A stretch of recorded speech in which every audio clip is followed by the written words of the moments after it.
Us today. I love that sign off. Happy learning. I'm thrilled to be with you today as we talk about what's 22 going to look like? What's our grant calendar going to look like? What's our strategy going to look like? So many questions, right? So as we're getting started, here's just a brief bit about me on the screen right now. I'm a grant professional certified through the Grant Professional Certification Institute, an affiliate organization of the Grant Professionals Association, which I'm honored to be one of their approved trainers for. And what that means, unfortunately, it doesn't mean we get all the grants. There's no such magic pill for that, but it does mean that I love talking about competencies in our field, best practices, and I think the conversation about metrics and how those can help us set our next grant calendar, our strategy for how we're going to work with our colleagues, I think that is a whole lot of fun. A little bit more about me. I love all things project management, Agile, Scrum, and I really think that focusing on self-care, being a healthy grant pro, I'm channeling the individuals that are doing research in our field about burnout and grant professionals. It's so important that we think about how, when we're setting our strategy for the year ahead, how are we going to ensure it's sustainable? For me, that means drinking coffee, not for the caffeine, but because I enjoy it. I enjoy the act of grinding the beans and brewing it. And so for me, that's a great way to set the stage for my day and for what's coming up. So that's about me and my self-care. I'm wondering what you do for your self-care and what it is that you're going to put in place that will help ensure your 22 is a sustainable grant strategy from a personal perspective. Now, as was mentioned as we were launching the session, when there are so many amazing professionals on one of our webinars, it's difficult for me to guarantee that I'm going to be able to answer all of the questions you might pose to me in the questions box. I will try my absolute best, but you have other options for how you can ask questions. Please feel free to tweet them if you're on Twitter. You'll also have other ways that you can contact me at the end of the session. I've got a slide with my different contact information, and I'd be happy to have you reach out and ask questions afterwards. But if while we're in the moment you've got something and you want to tweet it real quick, you certainly can do so. Try to tag my handle so that I can see it right away after the session. Now, when we think about looking forward, we're going to have to make sure we understand our current place. Where are we right now in this year? What is our current scenario so that we can understand our future ideal state and set some goals and think about how are we going to get from here to there. So that's our conversation today. As we think about our current successes, there's a lot of different ways that we can measure that. I want to start with one, though, that is open-ended. Before we get into the metrics, all the different ways that we can define our success, I want to hear from you. In the questions box, you get there by opening the little orange box in your control panel with the white arrow. Open that GoToWebinar control panel, head to the questions box, and I would love it if you would type for me a humble brag. Yes, please brag. What is something in 2021 that has been a grant success that you are so proud of? That is how you're defining some of your professional success in this year. Go ahead, let's hear what they are. Is it that you got your first federal grant? Is it that you helped your organization secure its first six-figure grant? Is it that you got a collaborative grant application out the door that had 5 different partners? I don't know, I'm just brainstorming some of the things I've heard before. There are no right or wrong answers here, just humble brags. So before we get into any of the formal metrics about how you can define your success, let's go with some of the storytelling metrics. What are the things that you are so proud of that you're accomplishing in your work right now?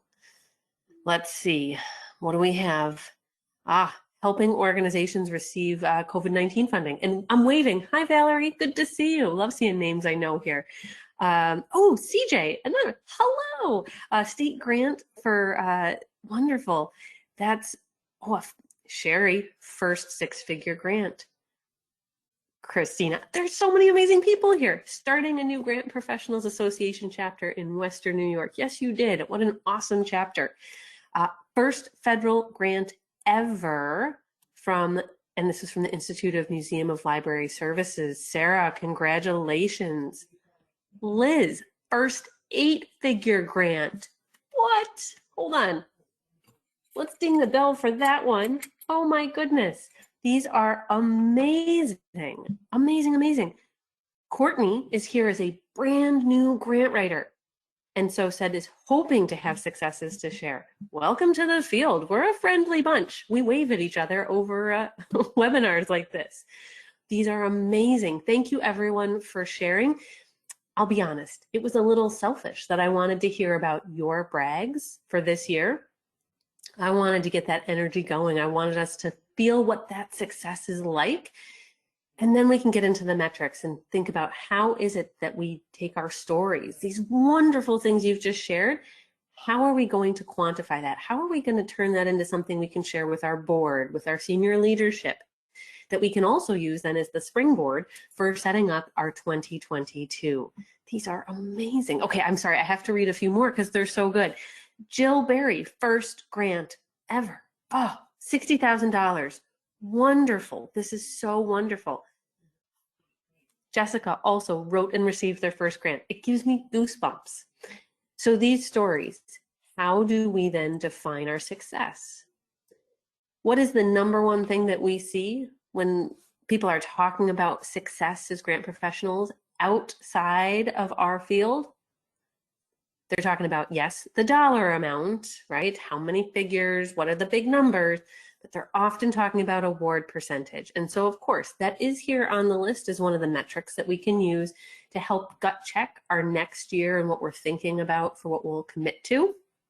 But as you can see, I have a lot of other ways that we can define our success, that we can think about how to quantify and report on what we are doing right now, the gains our organization has made, the gains we personally as grant professionals or grant writers have made, and again, set the stage for the next year. So let's do it. Let's walk through these together. And as we're going through the questions box, selfishly, I can see that it's not a chat enabled feature, but I'm happy to, if you've got questions as I walk through some of these metrics, some might be new to you, especially if you're new in the field. You can definitely ask a question about them and I'll try to integrate it right into the conversation so that we can help make sure everyone's got some shared understanding about these. So here it is. Not one for slide animation, but in that case I had to because it feels like this heavy thing that's landing on the screen where that percent sign bounced onto the screen with us, the award percentage. I don't know about you, but I'm like, that's not a fair comparison of all of our work in my mind, because if I compare my award percentage, maybe if I was a person doing all foundation work and I compared my percentage to someone that is doing only NIH proposals or only NSF proposals or only New York State consolidated funding application proposals.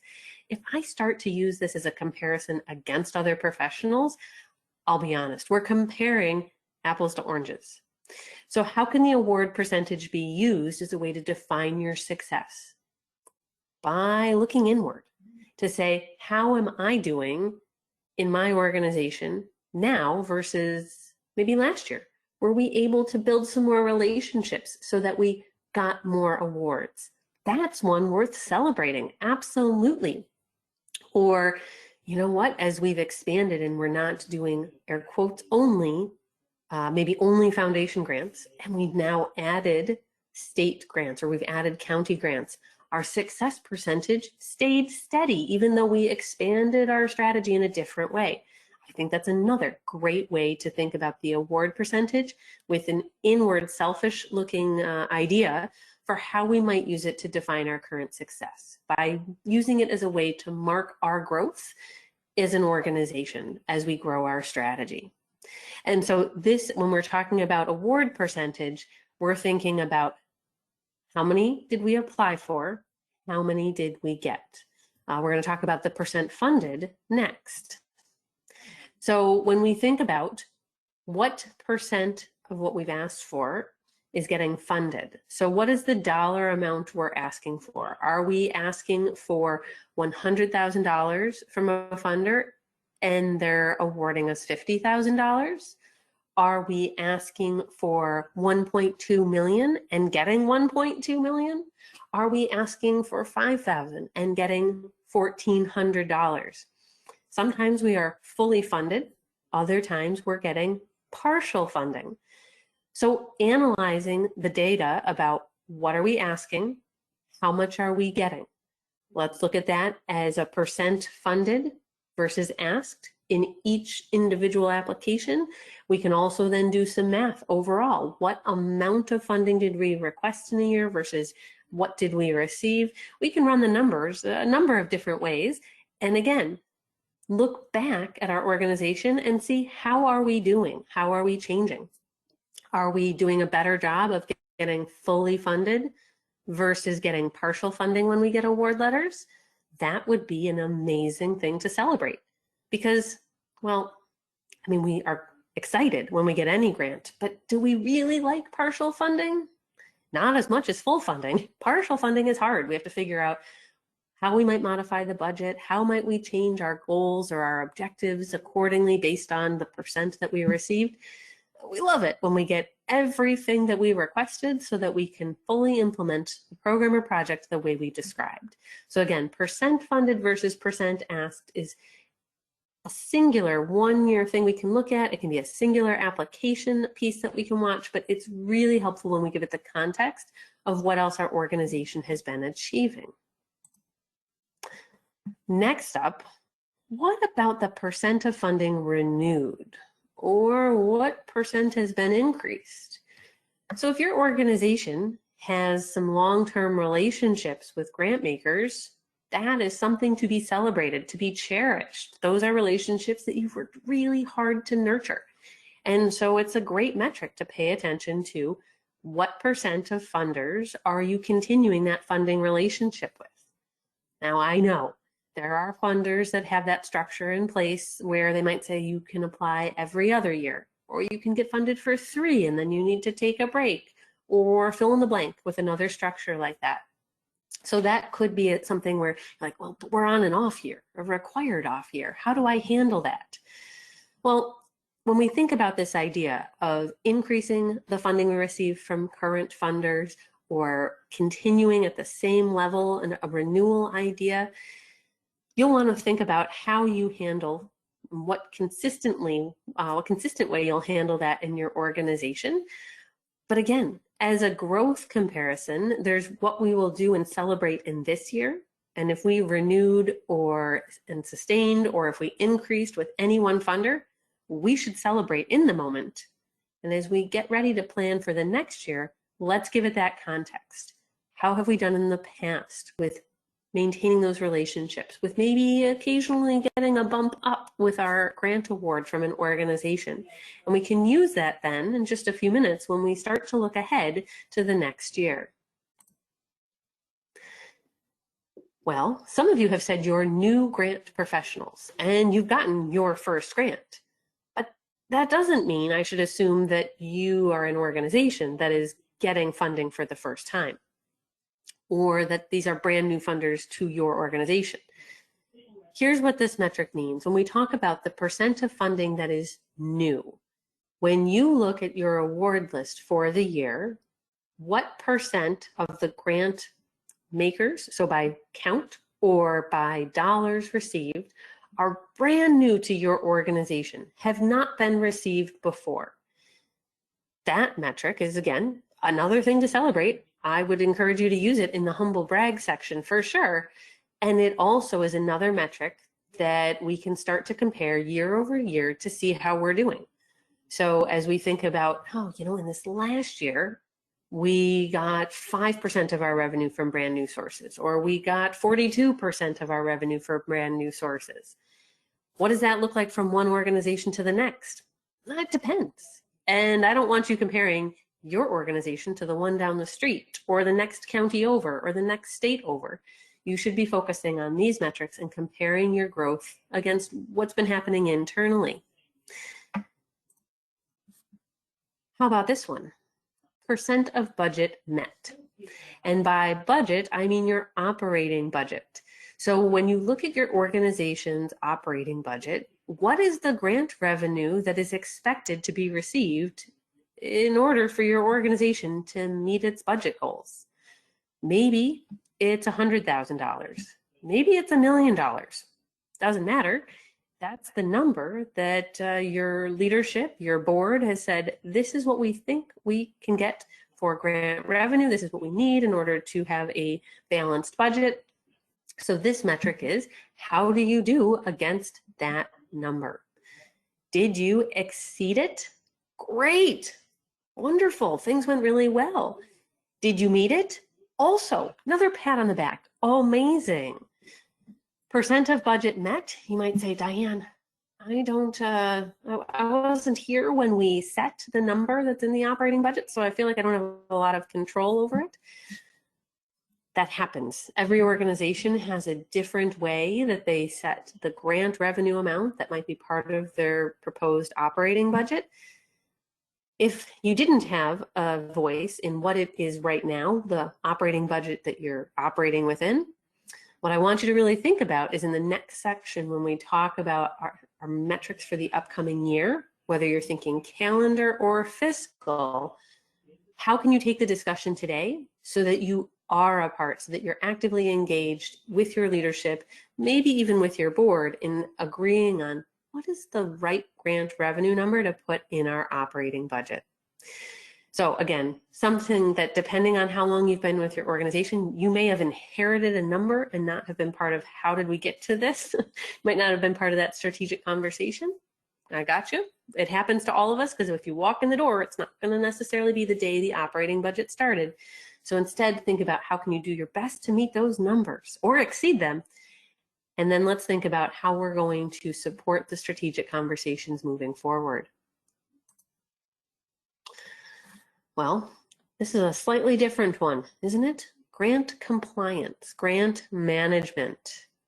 We're here to talk about grant applications, aren't we? But if we're talking about grant writing and grant applications, because we want to get the money, because we get the awards, that's going to tie right into the fact that we have to manage the awards. By we, I don't necessarily mean you, I mean we, the organization, because if we don't manage them well, how are we going to have a strong relationship in order to ask for and receive funding again? Yeah, you're right. It's going to be a conundrum. It's going to be a hard one.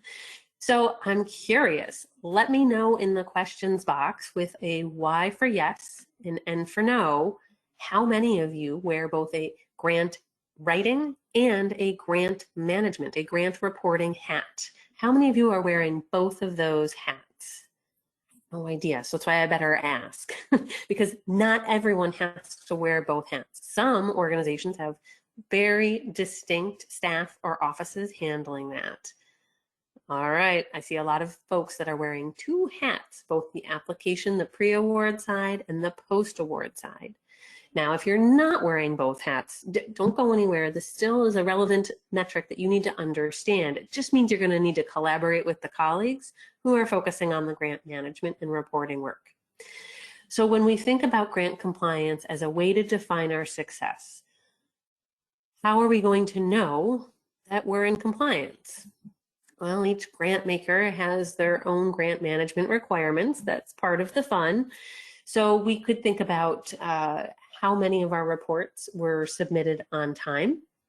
We could think about if we had clean audits, if we have grant makers that are auditing our grant reports, our grant budgets, our finances against them, or if they're coming in and doing, we've worked with clients before that have like client file audits that are done related to the grant funding they've received. So you might have lots of options for how you're going to define a clean audit with no findings, or how you might be thinking about your grant reporting, financial, programmatic, or both. But you should definitely celebrate that you are getting your reports in on time or early. If you were on the flip side, we'll go the negative direction for a moment. If you were to look at this metric and say, 50% of our grant reports were turned in after the deadline. Okay, well now we know what our baseline is and we can make, our goal is going to be to get them all in on time or early next year. because that'll build better funder relationships. That's going to help us have stronger, stable, sustainable grant strategies. Maybe you look at this and you say, team, we did it. We got every grant report in, not just on the deadline, we got every single one in early. If that's the case, please do reach out to me. I'd love to throw an ice cream party for your team. That's amazing. That is a huge thing that you should be celebrating. So, all right, I'll get off the soapbox related to grant compliance, to grant management, but these are important parts of our overall grant strategy success. And they're hugely impacted by other colleagues in the organization. And so we need to celebrate with them and also make them aware that this is an important metric that is going to impact the revenue we're striving for in the next year. Okay, well, speaking of that grant team, of those colleagues who have a stake in seeing our grants be successful, let's talk about colleague and client satisfaction. I don't necessarily mean that you have to be doing some sort of survey among your team or like a 360-degree feedback process, but how's everyone feeling about the way in which you work together and the way in which you are improving your processes for how you work together? This could be a slightly more informal metric. I spend a lot of my time, as I said during the introduction, thinking about project management and agile teams, Scrum processes, and thinking about how happy teams are and the way they work together. That's not about happiness with the organization, but happiness with how we work together and focusing on constant improvement. That's something that we can watch. We can think about our team happiness. And if it's going up, or if it's steady, or if it's going down, these are things that actually influence the performance of our grant team as a whole. For example, our very own team at D.H. Leonard Consulting, when we think about the team happiness of the writing team, they were having dips in their team happiness with the grant team at the same time, just about, for a few summers in a row. Why is that? It's summer out. It should be a happy time. Yeah, not if you're focused on New York State consolidated funding applications, these big, huge state applications that include everything from part funding to historic preservation to economic development to arts, and it's taking up all your summer vacation time. So by watching that data, the team was able to think about how to approach that process in a different way, how to put some structure in place that would still enable lots of great vacation time for the team and get the work done. So when we look at these items about grant team satisfaction, or for a consultant, our client satisfaction, it's not that we're doing anything wrong. It's that we're looking for ways that we can improve our process, focus on continuous improvement. Because honestly, did you know that happy teams are faster teams? True story. Happy to provide the link to that data out of the Harvard Business Review if you want. But happy teams are faster teams. So if we're focusing on happier grant teams, satisfied grant teams with how we work together, we are likely to be able to achieve our goals faster, to get those proposals out the door and focus on the next thing. Here's another one. I saw in your humble brags in the questions box some things that weren't just about the dollars, but were about the impact that you were creating with the grant awards being received. Those are amazing things to celebrate. That's program impact.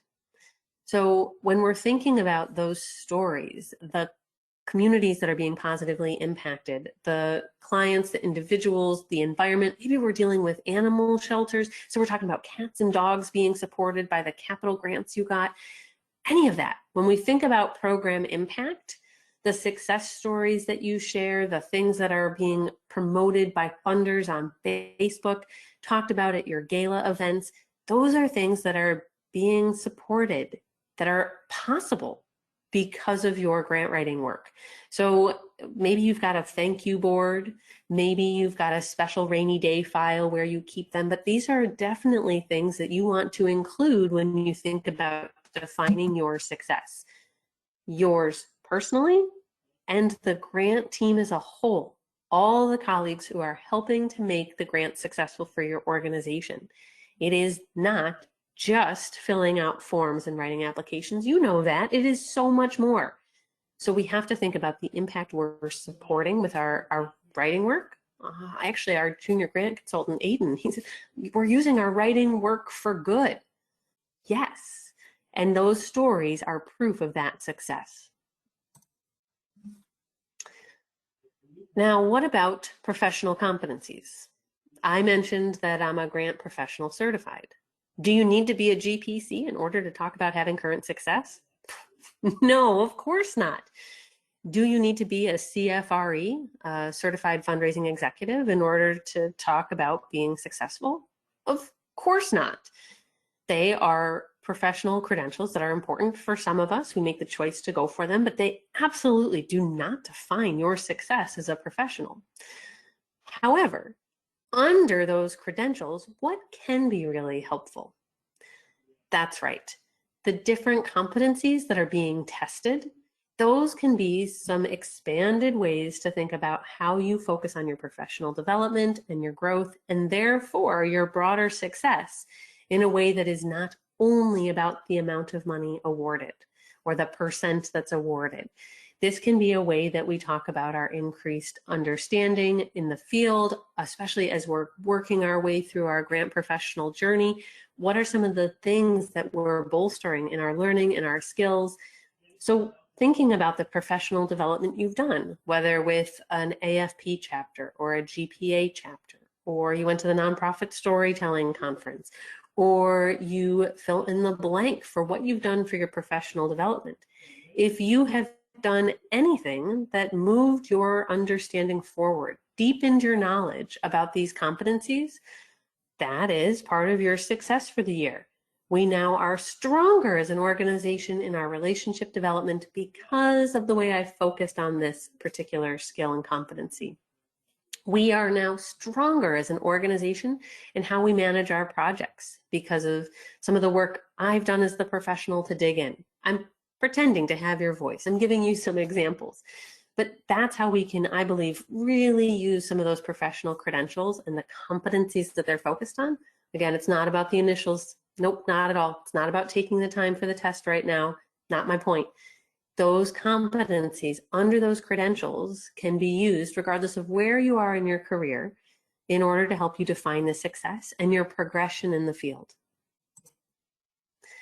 Now, there's some other ways that you can think about measuring and defining your return on investment. What is it that your fee to a client or your salary for your organization, what's the return on that investment? It's more than sometimes just how much money came in the door.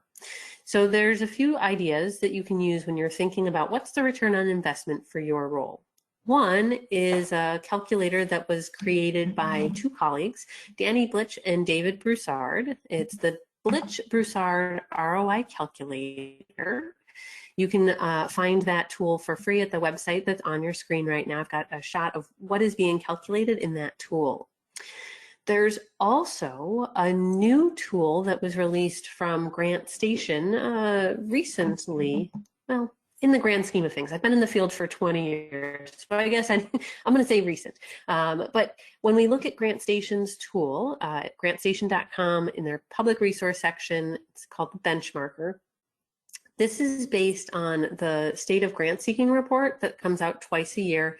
There are multiple organizations that collaborate to sponsor this survey and then use it and share it in a number of different ways. This can be an interesting way to understand what's happening in your work and how it compares to others. But I want to say again, comparing yourself to others can be tricky, and you want to make sure that you're not comparing apples to oranges and you've got context when you're using any of these tools and comparing what you might see versus what someone else might see. I really want to encourage you to make sure you understand your own growth and your organization's growth before you spend too much time in either of these tools. That's why, whether it's a spreadsheet or something in maybe like Grant Hub or another grant management tool, having a scorecard that's about your organization's success and the multiple metrics that we've talked about, that to me is more important. That's going to give you the context to show what your growth is as an organization before you start to worry about what's happening with other people. Question for you. Go ahead, let me know in the questions box why for yes and for no.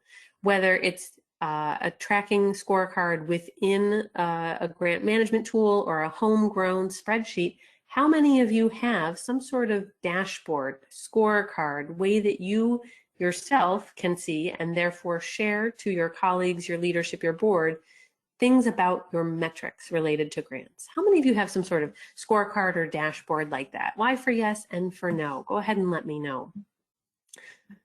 Okay, I see many of you do, but certainly not all. And I appreciate folks letting me know that that's not necessarily something you have in place. This might be a time, not that we have lots of spare time on our hand as grant professionals, but putting together a simple dashboard, a simple scorecard showing what our metrics are for 2021, taking the time to document those now. It doesn't need to be fancy. It doesn't need to have lots of colors. Very basic.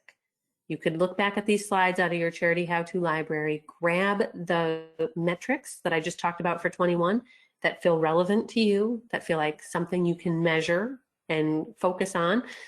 Document those. That's your starting point.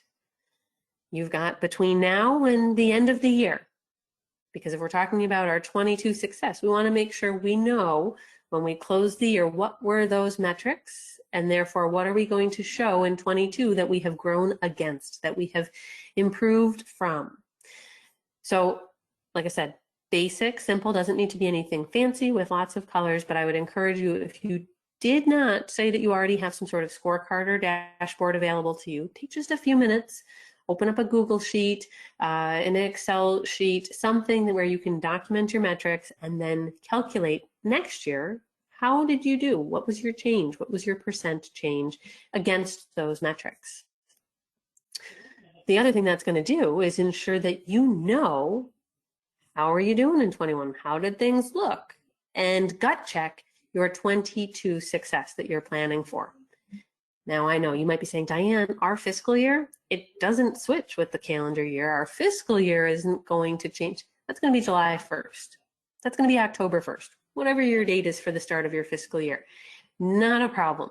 You would do the same thing as you close your fiscal year and get ready for the next. In fact, you might now, let's pretend you've got a July 1st fiscal year, you might be thinking about your metrics as they stand now and using that to help support that budgeting conversation going on with your leadership team, trying to figure out what is the right grant revenue amount to put in.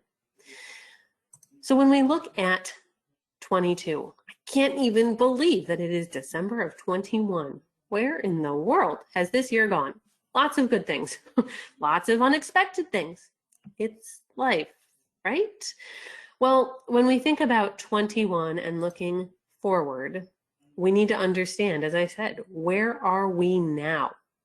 What are our numbers? If we have, just like, gosh, if you walked into Shark Tank, I love that show. If you walked into the Shark Tank to talk to the investors, what do they want you to know? Your numbers.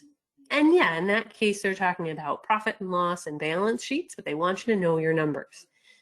You need to know your numbers as it relates to your work as a grant professional.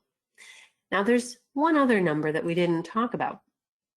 What about the grant readiness of your organization? I think that's another metric. It's slightly, okay, more than slightly outside of your total control as a grant professional, but it is something that you can control the growth of. You can make a positive influence to grow your grant readiness. That is not just an opinion type thing. There's many great checklists about grant readiness, but you also could take our free GRASP tool, which will give you a metric, a number. How does our organization, how grant ready are we? And so that weighted questionnaire will give you a number, which you can then return to every year and see how are the actions I'm taking influencing my response to this questionnaire, and I can start to track my growth. That's actually something else that could be a great way to build on some metrics and demonstrate your success. So by all means, check it out. It's a free tool. I can't put it in your charity how-to library because it's a website, but I encourage you to check it out and think about it as another way to assess your 21, your starting point. What are we doing right now? And therefore we can think about it as a way to grow in 22. So we gather all our data related to 21. And then, oh, hold on, let's grab that prop. I know, right? I am a child of the 80s. And so I had this toy as a child. I didn't think to keep it. I didn't know how relevant it would be to my professional work. So I had to buy another one. Love the Magic 8-Ball. And as a grant professional, why does it matter to us? Because we don't predict everything that's going to happen. As much as we might joke about having a crystal ball or using the Magic 8-Ball, the reason we make those jokes is because there's so much that could happen that's unexpected. Oh yeah, that's right, like a little pandemic, all the federal funding that followed, the way that foundations quickly actually reacted to the situation and moved with lightning speed in some situations. None of that was predictable. So when we look at the landscape, we won't know everything that's going to happen. But we can think about what we've learned. We can think about the changes. Let's do it. Let's reflect on 2020 for a minute. I know we're focusing on 2022, but as we're thinking about what's happened, we saw unprecedented changes. We saw rapid reactions in grant makers for COVID, for the way that they're approaching DEI work. We saw great systematic changes. How will they stay? How will it make a long-term impact? I don't know all the answers, but we know that if we go too far back and looking at our trends now, it's old data. It's not as relevant because a lot has changed. It's been shaken up. And so we've got now little micro trends that we're watching as well to think about what is going to change. There is one number that I'll throw out you though. Actually, I wonder if you know the number. Does anyone know the current number of federal dollars that are obligated for assistance? How many zeros? What's the number? I looked at this just the other day, earlier this week. Does anyone have an idea? Are we talking millions? Are we talking billions? How about trillions? $1.23 trillion federally currently obligated in assistance. Oh my goodness. Could have never predicted that. So anyway, as we think about assessing the landscape, there's a lot of numbers saying that, listen, things are still going to be intense in the grant world. There are a lot of dollars that have been obligated. There are a lot of different ways that grant makers are thinking about supporting communities. And so we do need to pay attention to what's worked for us before and think about how we'll use that knowledge, those learnings, those gains, looking ahead. Now, when we assess a landscape like that, I mean, you're right, you might need one of these two. There's maybe just even the keychain size. It's fun to have. It does help when someone says, okay, so are we likely to get that grant? Well, in my professional opinion, I think we should get it, but hold on, let me consult a dear friend, right? You're like, oh, it says decidedly so. That's my favorite answer. We have to still, despite the unknown, despite the potential change in our landscape, we've got to set our goals. We have to decide what are the goals that we're going to focus on, how many dollars are we going to allow into the operating budget, and what are we going to focus on for new grant makers we build relationships, what are we going to focus on for expanding from foundation into state, or from state actually returning back towards more foundations. Each of you are going to have really unique goals because your organization is unique. That's fantastic. No worries about that. But think about what is your past capacity and performance in the organization as a team. How many grants did you get out the door? What types of grants? How large? How many pages of narrative? Think about the capacity and performance that you have achieved in 21 and gut check your plans for 22.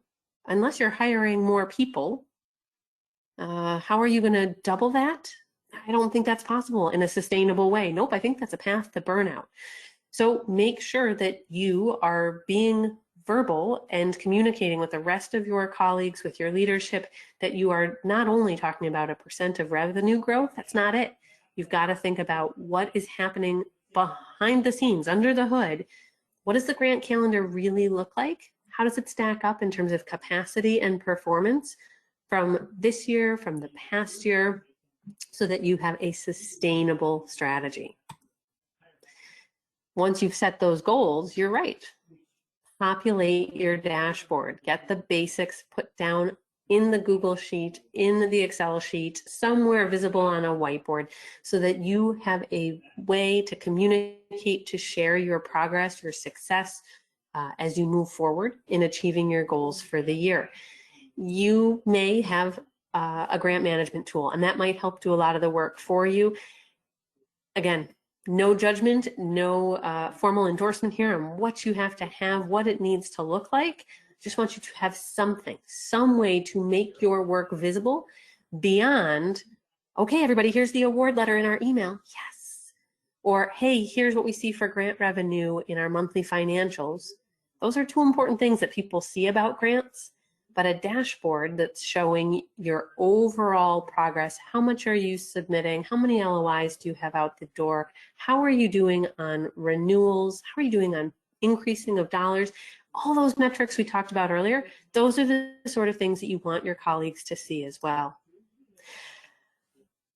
I could talk about metrics, grant calendars, and, well, grant teams and how we measure success and use them to bolster our capacity as the lead writer.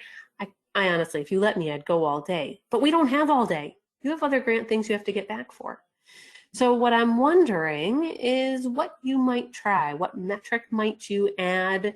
What might you start focusing on? Are you going to create a dashboard? What do you think you might try to get ready for 22? If you're so willing, I'd love to hear in the questions box. Go ahead and let me know, because I want to help cheer you on. If there was such a thing as a grant cheerleader, I think that would be me. I love to talk about grants. I love everything about grants. I started as a grant maker. I've been a grant seeker now for a really long time. I love all things grants, but I don't like to see my colleagues stressed out about grants. And guess what? You're one of my colleagues. I don't want to see you stressed out about grants. So as you're thinking about your success for 22, as you're sharing in the questions box what you might try, please know I'm here to answer questions. You can reach out wherever you're comfortable on social media or via email, whatever works. Please reach out so that I can help answer questions, point you towards resources, connect you with your GPA chapters. However I can help, I'd love to do that. I see some great things in the questions box that are coming in. I think we've actually done a pretty good job. I think we've been integrating questions as we've been going along. But if there were any questions that I didn't get to, by all means, like I said, put them up there on social media, reach out, happy to answer.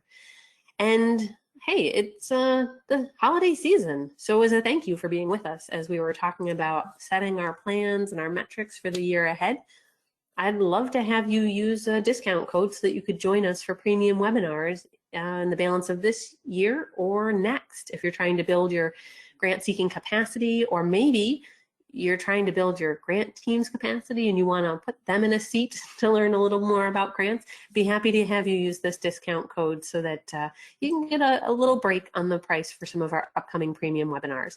They're smaller, they've got all sorts of bonus materials that you get out of your charity how-to library, and I'd love to have you participate. You've been a fantastic group today with all your interactions in the questions box. And as I'm getting ready to close down the session, there's a brief survey that pops up. Would love it if you could take a moment to provide some candid feedback. If you go to Charity How-To, that's where you can find all those grant writing premium webinars I just talked about. One question that I saw just pop up from Christina. Hello again, Christina, from the GPA chapter in Western New York. Podcasts and books. Long list, I know. Actually, there's a blog some of our team has written a few times about their must-have books on their bookshelf. So if you go to dhleonardconsulting.com and search in the blog for books, Bethany Planton in particular has written some great stuff with some links to their favorite books. So by all means, happy to have you check that out or reach out and I'll share some more links. Awesome. Okay, thank you everyone for joining. I don't know about you, I'm excited for 22 and all the great things that you're going to do. So if you need somebody to ring that bell for you with all your new success, you know where to find me. Thanks again for joining us. Have a great day. Well, thank you, Diane, and thanks everyone for attending today's webinar. As Diane mentioned, once you log out, you will receive a survey on the presentation. We would really appreciate it if you could complete it and provide your thoughts on today's webinar. And that's it. Have a wonderful rest of your day.